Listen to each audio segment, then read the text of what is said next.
మా పెద్దక్క ఉంది. మా పెద్దక్క అంటే మా ఫ్యామిలీలో అందరికంటే ముందు పుట్టినామే.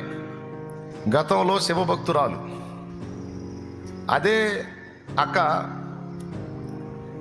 దేవుని బిడ్డల దగ్గరికి వెళ్ళి వాళ్ళు చెప్పే మాటలు విని నా దగ్గరకు వచ్చి, అబ్బాయి యేసుప్రభు మాటలు భలే బాగున్నాయిరా, అసలు ఆ మాటలు వింటుంటే నిజంగా యేసుప్రభు ఎంత గొప్ప దేవుడు అనిపిస్తుంది అని చెప్పింది ఒకసారి నాకు. అప్పుడు నేను నమ్ముకోలే. ఆ మాట ఎప్పుడైతే మక్కాయి చెప్పిందో వెంటనే మక్కాయికి మళ్ళీ యేసు అనకుండా కౌన్సిలింగ్ ఇచ్చా. వాళ్ళ మాటలు విన్నావా నువ్వు? క్రైస్తవుల మాటలు విన్నావా? పిచ్చి మోగందానా, నిన్ను హిప్నటైజ్ చేస్తారు, నీ మైండ్ మార్చేస్తారు వాళ్ళు. శుభ్రంగా బొట్టు, పూలు, గాజులు, మెళ్ళో మంగళసూత్రం అన్ని పెట్టుకొని తిరుగుతున్నావు, ముత్తైదు, నిండు ముత్తైదు. వాళ్ళ షాకు తగిలిందంటే మొత్తం ఊడిపోతాయి. యేసు ప్రభు నమ్ముకుంటే మాటల పొరపాటును కూడా నువ్వు నమ్మొద్దు, హిప్నటైజ్ చేస్తారు, మోసగిస్తారు. నువ్వేమో ఒక పార్వతిలాగా, మక్కాయి పేరు పార్వతిలేండి, నువ్వేమో పార్వతీదేవిలాగా, మేనేమో శివుడిలా ఫీల్ అవుతావు. మీ శివభక్తి వైనమైపోయింది, పుష్పటాక అయిపోయింది.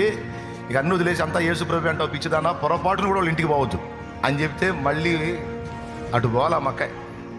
అంత కౌన్సిలింగ్ చేశాను నేనే. ఇప్పుడు ఆ అమ్మాయి అలానే ఫిక్స్ అయిపోయింది, నేను యేసు ప్రభు నమ్ముకున్నా. ఆమెని మళ్ళీ యేసు ప్రభు మాట్లాడకుండా జడగొట్టిన నేను యేసు ప్రభుని నమ్ముకున్నా. నేను యేసు ప్రభుని నమ్ముకొని మక్కాయికి మళ్ళీ కౌన్సిలింగ్ మొదలుపెట్టా. అక్క అమ్మాయి ఒకప్పుడు తెలియక నేను ఆ మాటలు చెప్పా, కానీ యేసు ప్రభు నిజమైన దేవుడు, యేసు ప్రభువే నిజమైన దేవుడు.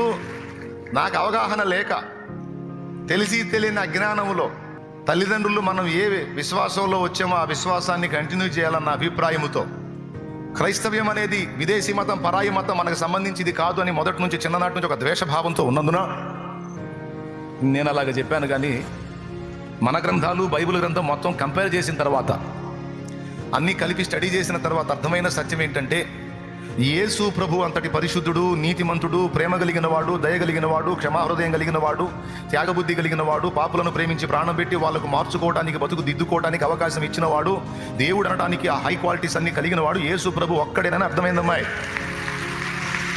నా మాటిని నువ్వు కూడా నమ్ముకో.